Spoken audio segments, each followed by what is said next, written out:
Hare Krishna, Krishna Krishna Hare Hare, Hare Rama Hare Rama, Rama Rama Hare Hare.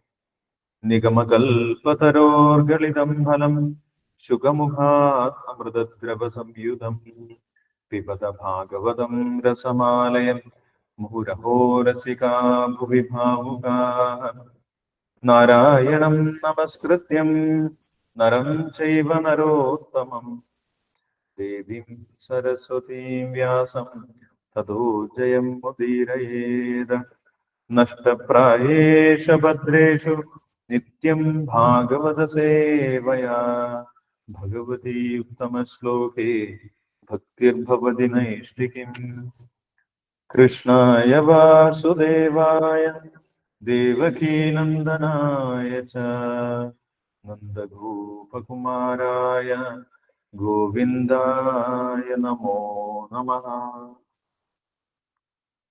Hare Krishna, Srimad Bhagavatam, പഞ്ചമസ്കന്ധം മൂന്നാമത്തെ അധ്യായം. നാഭിരാജാവിന്റെ പത്നി മേരുദേവിയുടെ ഗർഭത്തിൽ ഋഷഭദേവന്റെ ആവിർഭാവം. ശ്ലോകം 13 മുതൽ 17 വരെ വായിക്കാം.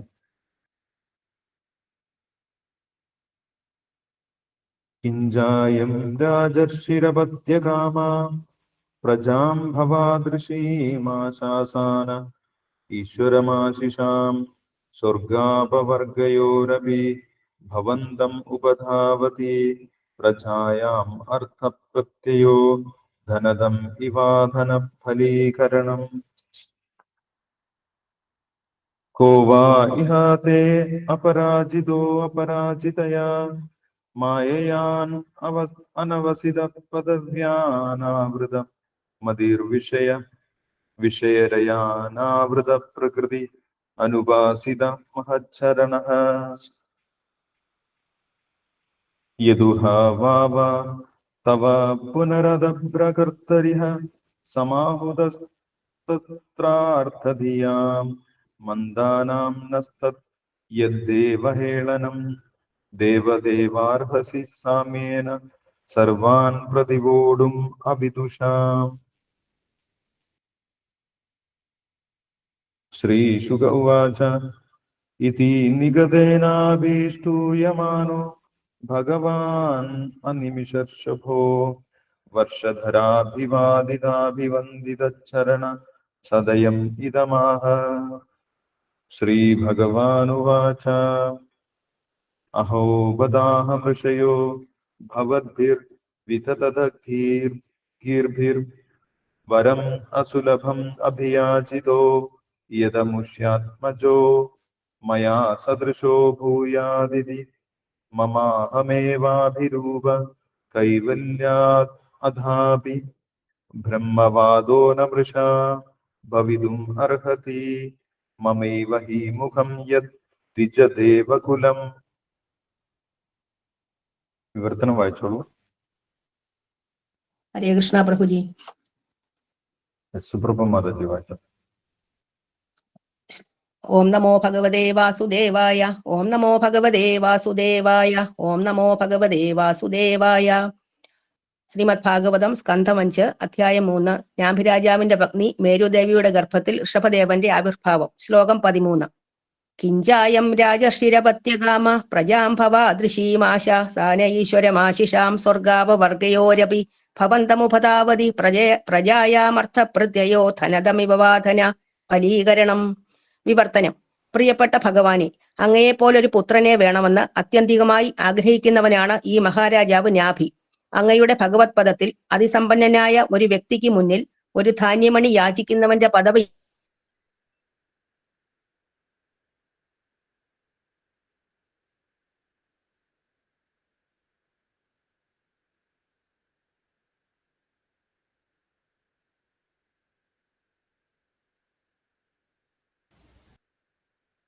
ഹരേ കൃഷ്ണ. കേൾക്കുന്നുണ്ടോ? കേൾക്കാമോ? കേൾക്കുന്നില്ല. ഹരേ കൃഷ്ണ. ഹരേ കൃഷ്ണ. ശ്ലോകം 14. കോവായുധേ അപരാജിതോ അപരാജിതയ മായയാനവസിത പദവ്യാനുവൃത വിഷയാരാന അനാവൃത പ്രകൃതിരനുപാസിത മഹച്ചരണ. വിവർത്തനം. പ്രിയപ്പെട്ട ഭഗവാനെ, മഹാഭക്തന്മാരുടെ പാദപങ്കജങ്ങൾ ആരാധിക്കാത്ത ഒരുവൻ മായാശക്തിയാൽ പരാജിതനാവുകയും അവന്റെ ബുദ്ധി മതിഭ്രമത്തിലാവുകയും ചെയ്യും. തീർച്ചയായും വിഷം പോലുള്ള ഭൗതിക ആസ്വാദനത്തിന്റെ തരംഗങ്ങളാൽ ആരാണ് വഹിച്ചുകൊണ്ടു പോകപ്പെടാത്തത്? അങ്ങയുടെ മായാശക്തി അതിലംഘനീയമാണ്. ഈ ഭൗതിക ശക്തിയുടെ മാർഗം കാണാനോ അതെങ്ങനെയാണ് പ്രവർത്തിക്കുന്നതെന്ന് പറയാനോ ആർക്കും കഴിയില്ല. ശ്ലോകം 15. യദൂഹവാവ തവ പുനരധ പ്രകർത്തരിഹ സമാഹൂത തത്ര അർത്ഥതിയാം മന്ദാനാം നസ്തത് യദ്ദേവഹേളനം ദേവദേവാർഹസി സാമ്യേന സർവാൻ പ്രതിബോധുമവിദുഷാം. വിവർത്തനം. അല്ലയോ ഭഗവാനെ, അങ്ങ് അത്ഭുതകരങ്ങളായ അനവധി കർമ്മങ്ങൾ ചെയ്യുന്നു. ഒരു പുത്രനെ ലഭിക്കുകയെന്ന ലക്ഷ്യം നേടാൻ മാത്രമാണ് ഞങ്ങൾ ഈ മഹായാഗം നടത്തുന്നത്. ആയതിനാൽ ഞങ്ങളുടെ ബുദ്ധി കൂർമ്മതയുള്ളതല്ല. ജീവിതത്തിന്റെ ലക്ഷ്യം തിട്ടപ്പെടുത്തുന്നതിൽ ഞങ്ങൾ പരിചിതരുമല്ല. ചില ഭൗതിക നേട്ടങ്ങൾക്കു വേണ്ടി മാത്രം അനുഷ്ഠിക്കപ്പെടുന്ന അവഗണനീയമായ ഈ യജ്ഞത്തിലേക്ക് അങ്ങയെ ക്ഷണിക്കുക വഴി അവിടുത്തെ പാതാരവിന്ദങ്ങളോട് തീർച്ചയായും മഹാ അപരാധമാണ് ഞങ്ങൾ ചെയ്തിരിക്കുന്നത്. ആകയാൽ അകാരണമായ കാരുണ്യവും എല്ലാവരോടും സമഭാവവുമുള്ള അങ്ങ് ദയവായി ഞങ്ങളുടെ അപരാധം പൊറുക്കേണമേ. ശ്ലോകം 16. ത്രിശുക ഉവാച ഇതി നിഗതേനാഭിഷ്ടൂയമാനോ ഭഗവാൻ അനിനിമിഷാർഷഭോ വർഷാധരാഭിവാദിതാഭിവന്ദിത ചരണ സദയമിതമാഹ. വിവർത്തനം. ശ്രീ ശുകദേവ ഗോസ്വാമി പറഞ്ഞു, ഭാരതവർഷത്തിന്റെ ചക്രവർത്തിയായ നാഭി രാജാവിനാൽ പോലും ആരാധിക്കപ്പെടുന്ന പുരോഹിതന്മാർ അപ്രകാരം ഗദ്യത്തിലുള്ള പ്രാർത്ഥനകൾ അർപ്പിച്ചുകൊണ്ട് ഭഗവാന്റെ പാതാരവിന്ദങ്ങളിൽ വീണു. ദേവന്മാരുടെ ഭഗവാൻ, ദേവന്മാരെ ഭരിക്കുന്ന ഭഗവാൻ അവരിൽ സംപ്രീതനായി താഴെ പറയും പോലെ സംസാരിക്കാൻ ആരംഭിച്ചു. ശ്ലോകം 17. ശ്രീ ഭഗവാനുവാച അഹോ ബഥാഹമൃഷയോ ഭഗവത് അവിധതഗീർഭി വരം അസുലഭം അഭിയാചിതം യദമൂഷ്യാത്മജോ മയാ സദൃശോ ഭൂയാദിതി മമാഹമേവാഭിരൂപ കൈവല്യാദഥാപി ബ്രഹ്മവാദോ നമൃഷ ഭവിതുമർഹതി മമൈവ ഹി മുഖം യദ്വിജദേവകുലം. വിവർത്തനം. പരമദിവ്യോത്തമ പുരുഷനായ ഭഗവാൻ മറുപടി പറഞ്ഞു, നിശ്ചയമായും നിങ്ങളുടെ പ്രാർത്ഥനകളിൽ ഞാൻ വളരെ സംതൃപ്തനായിരിക്കുന്നു. നിങ്ങൾ എല്ലാവരും സത്യമുള്ളവരാണ്. നാഭി രാജാവിന് എന്നെ പോലൊരു പുത്രനെ ലഭിക്കുന്നതിന് വേണ്ടിയാണ് നിങ്ങൾ എല്ലാവരും പ്രാർത്ഥിച്ചത്. പക്ഷേ അത് ലഭ്യമാകാൻ വളരെ പ്രയാസമാണ്. ഞാൻ അദ്വിതീയനായ പരമോന്നത വ്യക്തിയായതിനാൽ എനിക്ക് തുല്യനായ മറ്റൊരു വ്യക്തിയെ കണ്ടെത്തുക സാധ്യമല്ല.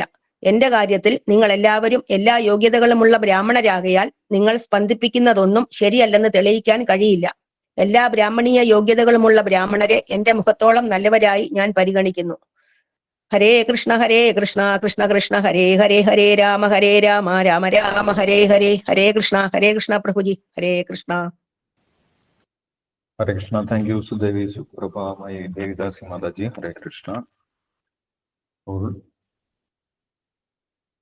ഇവിടെ നമ്മൾ കാണുന്നത് നാഭി മഹാരാജാവിന്റെ ആഗ്രഹം അനുസരിച്ച് അദ്ദേഹത്തിന് ഒരു പുത്രനുണ്ടാകണം എന്നുള്ള ആഗ്രഹം അനുസരിച്ച് അദ്ദേഹത്തിന്റെ പുരോഹിതന്മാർ ഭഗവാനെ പ്രീതിപ്പെടുത്തുന്നതിന് വേണ്ടി യജ്ഞങ്ങൾ ചെയ്യാറുണ്ടായിരുന്നു. അങ്ങനെ ഒരു യജ്ഞം ചെയ്യുന്ന സമയത്ത് അപ്രതീക്ഷിതമായി, അവർ പ്രതീക്ഷിക്കാതെ തന്നെ ഭഗവാൻ പെട്ടെന്ന് പ്രത്യക്ഷനായി, അവരുടെ മുന്നിൽ പ്രത്യക്ഷനായി. അപ്പോൾ ആ സമയത്ത് അവർ വളരെ അത്ഭുതത്തോടുകൂടി വളരെ നിഷ്കളങ്കമായിട്ട് ഭഗവാനോട് അവരുടെ അവസ്ഥ തുറന്നു പറയുന്നതാണ് നമ്മൾ കാണുന്നത്. ഞങ്ങളുടെ യജ്ഞമൊന്നും പൂർണ്ണമല്ല, ഞങ്ങളുടെ യജ്ഞത്തിന്റെ ഗാംഭീര്യം കൊണ്ടല്ല അങ്ങ് പ്രത്യക്ഷമായത്, അങ്ങയുടെ കാരുണ്യം കൊണ്ട് മാത്രമാണ് അങ്ങ് ഞങ്ങൾക്ക് പ്രത്യക്ഷരായിട്ടുള്ളത്. ഞങ്ങളുടെ അവസ്ഥ, ഞങ്ങളുടെ ജീവിതത്തിന്റെ ലക്ഷ്യം എന്താണ്, ഇതൊന്നും ഞങ്ങൾക്ക് കൃത്യമായിട്ട് അറിയുന്നില്ല. എന്തായാലും അങ്ങയുടെ കാരുണ്യം കൊണ്ട് അങ്ങ് പ്രത്യക്ഷനായി അങ്ങയെ കണ്ടതാണ് ഞങ്ങൾക്ക് ഏറ്റവും വലിയ അനുഗ്രഹം. അങ്ങയെ നേരിട്ട് കാണാൻ സാധിച്ചത് തന്നെ ഏറ്റവും വലിയ അത്ഭുതമാണ്, ഞങ്ങൾക്ക് ലഭിച്ച ഏറ്റവും വലിയ അനുഗ്രഹമാണ്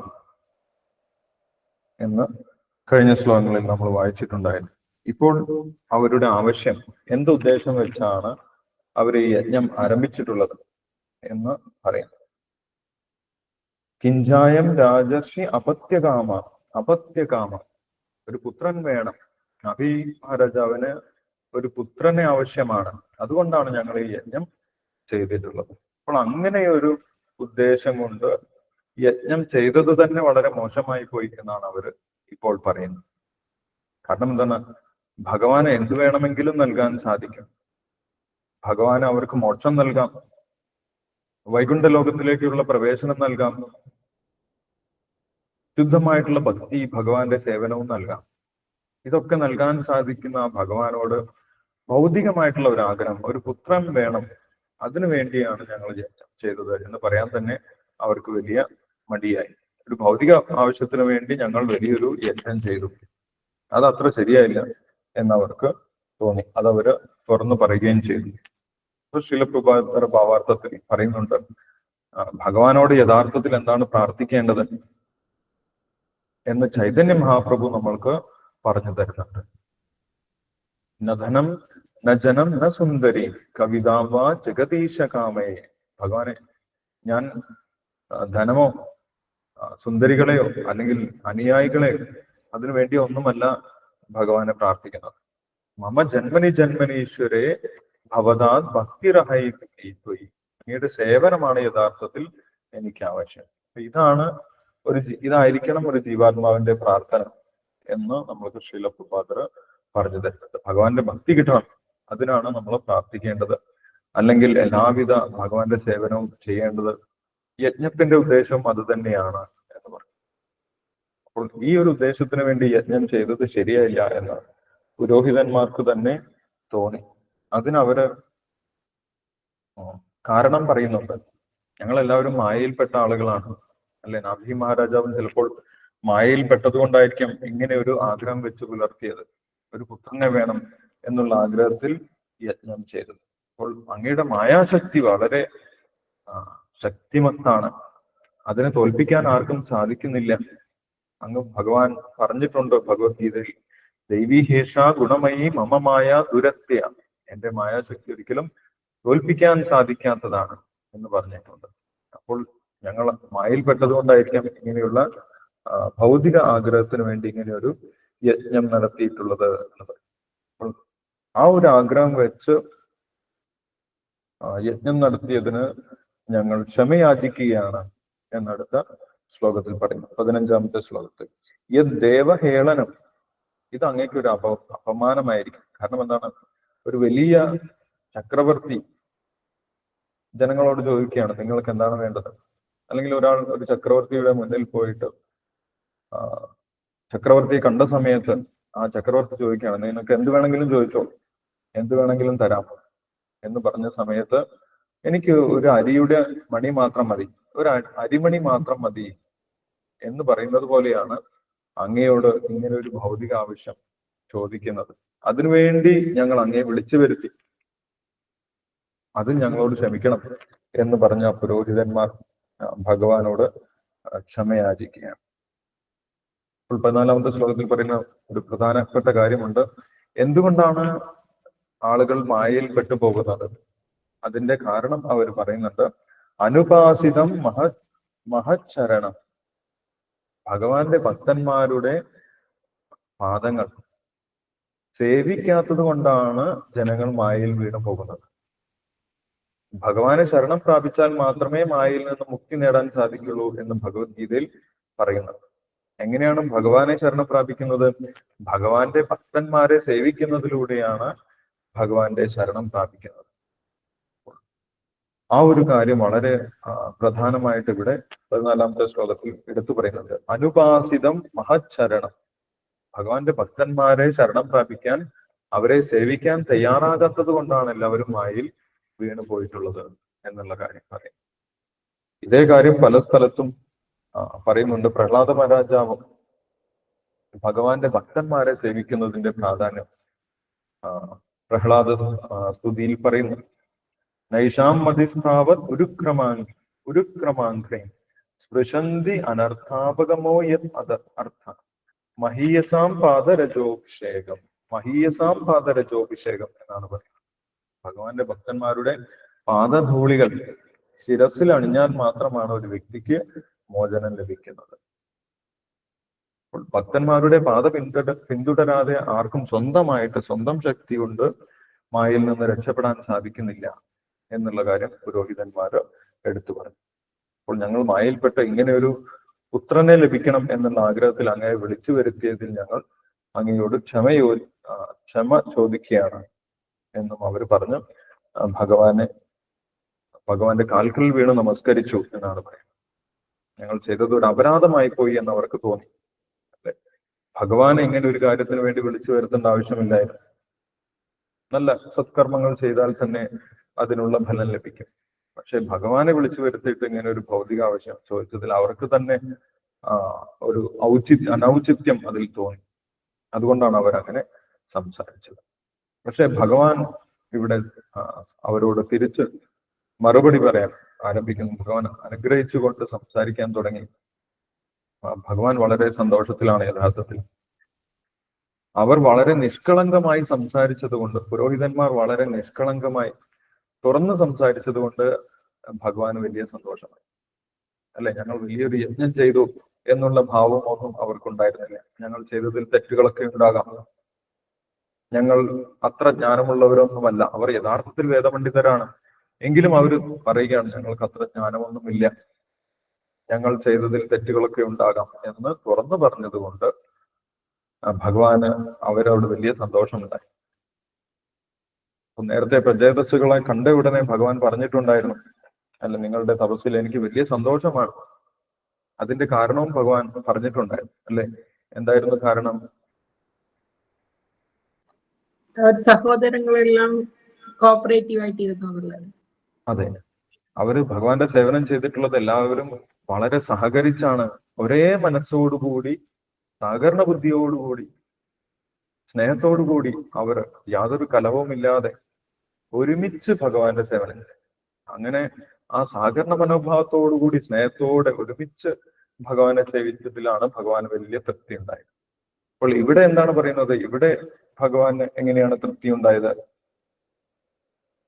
അവരെല്ലാം തുറന്നു പറഞ്ഞു, അല്ല, അവരുടെ അവസ്ഥ, ഞങ്ങൾ വലിയ പണ്ഡിതന്മാരൊന്നുമല്ല, ഞങ്ങൾ യജ്ഞം ചെയ്തത് വലിയ പെർഫെക്റ്റ് ആയിട്ടൊന്നുമല്ല, പൂർണ്ണമായിട്ടായിരിക്കില്ല എന്നുള്ള കാര്യം. അവരുടെ ആ സത്യസന്ധതയിലാണ്, അവരുടെ നിഷ്കളങ്കതയിലാണ് ഭഗവാനെ തൃപ്തി ഉണ്ടായത്. അപ്പൊ ഇതെല്ലാം ഭഗവാനെ തൃപ്തിപ്പെടുത്തുന്ന കാര്യങ്ങളാണെന്ന് നമ്മൾക്ക് മനസ്സിലാക്കാൻ സാധിക്കും. അവരുടെ തുറന്നു പറച്ചിൽ, ആ പുരോഹിതന്മാരുടെ തുറന്നു പറച്ചിലാണ് ഭഗവാനെ തൃപ്തനാക്കിയത് എന്ന് നമുക്ക് കാണാൻ സാധിക്കും. നിങ്ങളുടെ പ്രാർത്ഥനയിൽ ഞാൻ വളരെ സന്തുഷ്ടനാണ് എന്ന് പറയും. അപ്പൊ ഇവിടെ വേറൊരു കാര്യം എടുത്തു പറയുന്നുണ്ട്. അവരുടെ പ്രാർത്ഥനകൾ, ശുകദേവ് ബ്രഹ്മർഷി പറയുന്നുണ്ട്, അവരുടെ പ്രാർത്ഥനകൾ ഗദ്യരൂപത്തിലാണ് എന്നാണ്. സാധാരണ ഗതിയിൽ പദ്യരൂപത്തിലാണ് ഉണ്ടാവുക. അതുകൊണ്ടാണ് നമ്മൾക്ക് വായിക്കാൻ കുറച്ച് ബുദ്ധിമുട്ട് അനുഭവപ്പെടുന്നത്. അല്ലെ, അപ്പൊ അവർ ഗദ്യരൂപത്തിലാണ് പ്രാർത്ഥനകൾ അർപ്പിച്ചത്. അത് ഭഗവാനെ വളരെ തൃപ്തിപ്പെടുത്തി എന്നാണ് പറയുന്നത്. കാരണം എന്താണ്? അവരൊന്നും യാതൊരു മറയുമില്ലാതെ ഉള്ള കാര്യം അതേപടി പറഞ്ഞു, നിഷ്കളങ്കമായിട്ട് സംസാരിച്ചു. അത് ഭഗവാൻ വളരെ സന്തോഷം നൽകി എന്നാണ് പറയുന്നത്. ഞാൻ നിങ്ങളുടെ പ്രാർത്ഥനയിൽ വളരെ സന്തുഷ്ടരാണ്, നിങ്ങൾ വളരെ സത്യസന്ധരാണ്, യാഥാർത്ഥ്യം അതേപോലെ പറയുന്നവരാണ്, വാസ്തവം പറയുന്നവരാണ്. ഇത് ബ്രാഹ്മണരുടെ സ്വഭാവമായിട്ട് പറയുന്നത്. അല്ല, ആർജവം എന്ന് പറയും. ബ്രാഹ്മണന്മാരുടെ സ്വഭാവത്തിൽ പറയുന്നതാണ് ആർജവം. വാസ്തവം അതേപടി അവതരിപ്പിക്കുക, വലിയ വളച്ചുകെട്ടലുകളൊന്നുമില്ലാതെ ഉള്ള കാര്യം അതേപടി തുറന്നു പറയും. ക്ഷമാതമ തപ ശൗചം ആർജവം ജ്ഞാനം വിജ്ഞാനമാസ്തിക്യം ബ്രഹ്മകർമ്മ സ്വഭാവജം. ആർജവം, ആ ഒരു സത്യസന്ധത, വാസ്തവം തുറന്നു പറയുന്നത്, ലാളിത്യം, ഇതെല്ലാം ബ്രാഹ്മണരുടെ സ്വഭാവമാണ്. അപ്പോൾ നിങ്ങൾക്ക് ആ ബ്രാഹ്മണരുടെ സ്വഭാവം എല്ലാം ഉണ്ട്. അതുകൊണ്ട് ഞാൻ വളരെ സംതൃപ്തനാണ്. അതുകൊണ്ട് നിങ്ങൾ ബ്രാഹ്മണരായതുകൊണ്ട് നിങ്ങളുടെ വാക്കുകൾ ഒരിക്കലും അസത്യമാകുന്നില്ല. നിങ്ങൾ സത്യം പറയുന്നവരാണ്, വേദശാസ്ത്രങ്ങൾ അതേപടി പറയുന്നവരാണ്. അതുകൊണ്ട് നിങ്ങളുടെ ആഗ്രഹവും നിങ്ങളുടെ വാക്കുകളും ഒരിക്കലും സത്യമാകുന്നില്ല, അസത്യമാകുന്നില്ല. അതുകൊണ്ട് നിങ്ങളുടെ പ്രാർത്ഥനകളും അതേപടി സഫലമാണ് എന്ന് പറഞ്ഞ് ഭഗവാൻ അവരെ അനുഗ്രഹിക്കുകയാണ്. ഭഗവാൻ മറ്റൊരു കാര്യം പറയുന്നുണ്ട്. നിങ്ങൾ പറഞ്ഞു ഭൗതികമായിട്ടുള്ള ഒരു കാര്യമാണ് നിങ്ങൾ പ്രാർത്ഥിച്ചത്, പക്ഷെ യഥാർത്ഥത്തിൽ നിങ്ങൾ ഭൗതികമായിട്ടുള്ള ഒരു കാര്യമല്ല പ്രാർത്ഥിച്ചത്. എന്നെ പോലെ ഒരു പുത്രൻ വേണമെന്നാണ് പ്രാർത്ഥിച്ചത്. അല്ലെ, അത് അത്ര എളുപ്പമല്ല. എന്നെ പോലെ ഒരു പുത്രൻ എന്ന് പറഞ്ഞു കഴിഞ്ഞാൽ വേറെ ആരും ഉണ്ടാവില്ല, ഞാൻ തന്നെ വരണം. അപ്പോൾ അത് ഞാനുമായിട്ട് ബന്ധപ്പെട്ട കാര്യമാണ്. അതുകൊണ്ട് അത് പൂർണ്ണമായിട്ടും ഭൗതികമായിട്ടുള്ള ഒരു കാര്യമല്ല. അങ്ങനെയുള്ള ഒരു ആഗ്രഹം സഫലമാകുന്നതും അത്ര എളുപ്പമല്ല എന്നും ഭഗവാൻ പറഞ്ഞു കൊടുത്തു. സാധാരണ ഒരു പുത്രന് വേണ്ടിയല്ല നിങ്ങൾ പ്രാർത്ഥിച്ചത്, നാഭി മഹാരാജാവ് പ്രാർത്ഥിച്ചത് എന്നെ പോലെ ഒരു പുത്രൻ ഉണ്ടാകണമെന്നാണ്. എന്നെ പോലെ വേറെ ആരും വന്നിട്ട് കാര്യമില്ല, അപ്പോൾ ഞാൻ തന്നെ വരേണ്ടി വരും എന്നുള്ള കാര്യം ഭഗവാൻ അവിടെ സൂചിപ്പിക്കുന്നുണ്ട്. അപ്പോൾ നിങ്ങൾ ബ്രാഹ്മണരായതുകൊണ്ട് നിങ്ങളുടെ പ്രാർത്ഥനകൾ തീർച്ചയായും സത്യമാകും എന്ന് പറയുന്നുണ്ട്. എന്റെ മുഖം തന്നെയാണ് ബ്രാഹ്മണൻ എന്നവിടെ പറയുന്നു. മമൈവഹി മുഖം, എന്റെ മുഖം തന്നെയാണ് ബ്രാഹ്മണൻ. ഭഗവാൻ എന്താണോ സംസാരിക്കാനുള്ളത് അതാണ് ബ്രാഹ്മണർ പറയുന്നത്. കാരണം എന്താണ്? ഭഗവാൻ എന്താണോ ശാസ്ത്രത്തിൽ പറഞ്ഞിട്ടുള്ളത് അതാണ് ബ്രാഹ്മണൻ ജനങ്ങൾക്ക് പറഞ്ഞു കൊടുക്കേണ്ടത്. സ്വന്തം ഇഷ്ടപ്രകാരം എന്തെങ്കിലും പറയുന്നതല്ല. എന്താണോ ശാസ്ത്രത്തിൽ പറഞ്ഞിട്ടുള്ളത് അതാണ് ബ്രാഹ്മണർ ജനങ്ങൾക്ക് പറഞ്ഞു കൊടുക്കേണ്ടത്. അങ്ങനെയുള്ള ബ്രാഹ്മണരുടെ വാക്കുകൾ തീർച്ചയായിട്ടും സത്യമായി മാറും എന്നാണ് ഭഗവാൻ ഇവിടെ പറയുന്നത്. അതുകൊണ്ട് നിങ്ങളുടെ ആഗ്രഹം മോശപ്പെട്ട ഒരു ആഗ്രഹമല്ല എന്നുള്ള കാര്യം ഭഗവാൻ അവിടെ പറയുന്നുണ്ട്. തുടർന്ന് ഭഗവാൻ അവരോട് അനുഗ്രഹപൂർവ്വം സംസാരിക്കുന്നുണ്ട്. നമുക്ക് അടുത്ത ദിവസം നോക്കാം. നമുക്ക് നാമജപം തുടരാം. ഹരേ കൃഷ്ണ.